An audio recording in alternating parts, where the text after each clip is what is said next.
L'autre jour, je discutais avec quelques amis sous les arbres et nous voyions passer l'ancien maire, enfin l'un des anciens maires, parce que ça remonte assez loin maintenant. Or justement, ça remonte si loin que cet ancien élu a désormais un peu perdu la tête, il a 86 ans.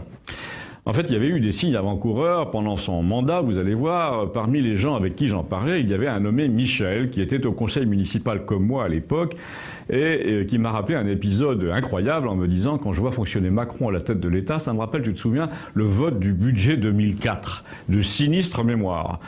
Alors il faut dire que ce Michel, ancien ingénieur, avait été chargé par le maire de l'époque de faire le budget. Avant de raconter la suite, il faut dire que l'ancien maire était un beau parleur, mais totalement inefficace. Le genre tempe grise, sportive, toujours la main tendue, toujours le sourire. Il disait toujours qu'il fallait un débat. Et puis après le débat, on avait l'impression qu'il se rangeait du côté de la majorité pour être sûr de ne pas déplaire, parce que sa grande affaire, c'était pas que les choses aillent bien, c'était qu'elles aillent bien pour lui. Alors le jour du vote du budget, préparé par notre ami Michel, il y a d'abord eu un bref exposé sur les grandes priorités et les grands équilibres, et puis il y a eu des questions, inévitablement, et parmi les questions, il y en avait qui remettaient en cause tel ou tel choix. Or justement, cette année-là, il y avait une véritable opposition au Conseil sur des questions banales, les horaires, les bureaux, etc. Mais les choses s'étaient un peu envenimées, et une fille a pris la parole pour dire qu'on n'avait tenu aucun compte de ces observations relatives à l'école, à la cantine, etc. Alors là, n'importe quelle mère normale aurait dit « Mais Carole, c'est très bien, on l'a compris, c'est pas la peine de hausser le ton, on verra ce que décident les autres lors du vote. » Mais notre maire n'était pas normal, il était macronien avant l'heure. Ça lui déplaisait de ne pas faire l'unanimité. Il était navré de voir que 2 ou 3 filles du Conseil trouvaient que ce budget était mal ficelé. Elles se sont mises à glapir que la réduction de l'endettement n'était pas une solution, qu'on ne pouvait pas renoncer à certains investissements, etc. Du coup, le maire a pris la parole. Et là, il a carrément fait son Macron, c'est-à-dire qu'il a dit « Je comprends parfaitement votre position ». Et d'ailleurs, je me retourne vers Michel, qui a rédigé ce budget, pour lui demander s'il n'y a pas possibilité de réduire certaines coupes.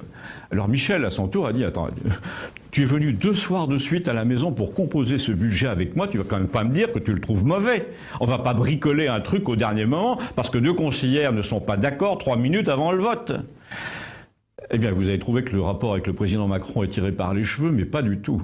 Parce qu'en fait, devant le tollé provoqué par les restrictions annoncées, c'est tout juste s'il ne disait pas au fameux Michel « Tu vois, je te l'avais bien dit, j'étais pas favorable à ces restrictions ». Et le Michel montrait les dents en disant « Tu vas pas prétendre à présent que tu n'es pas l'auteur de ce budget, on l'a fait ensemble, merde ». C'est lui qui parle, évidemment. Eh bien, Emmanuel Macron, de la même façon, a essayé, par tous les moyens, de faire croire à son opposition que c'était pas lui qui avait visé un budget insincère selon la Cour des comptes, sous Hollande, alors qu'il était ministre des Finances. Pas lui qui avait repoussé la suppression de la taxe d'habitation, pas lui qui avait décidé de couper les aides au logement. En revanche, c'est lui qui s'est retourné vers ses collaborateurs pour leur dire « C'est malin, à présent, le peuple n'est pas content ». Vous voulez savoir comment ça a fini chez nous? Eh bien, le maire était tellement lâche devant l'opposition municipale qu'il a voté contre son propre budget. Et comme sa voix comptait double, le budget a été refusé. D'où démission du fameux Michel, évidemment, mis sous tutelle de la commune pendant de longs mois. On pouvait à peine signer les chèques. Et vous savez ce que m'a dit Michel en guise de conclusion, là, il y a 15 jours? Eh bien, à force de dire c'est pas moi, c'est l'autre, Macron va finir par provoquer la mise sous tutelle de la France dans les mêmes conditions et ce sera l'Allemagne qui jouera le rôle qu'avait joué pour nous à l'époque la sous-préfecture. Si tout ça vous inspire des réflexions, faites-m'en part, merci.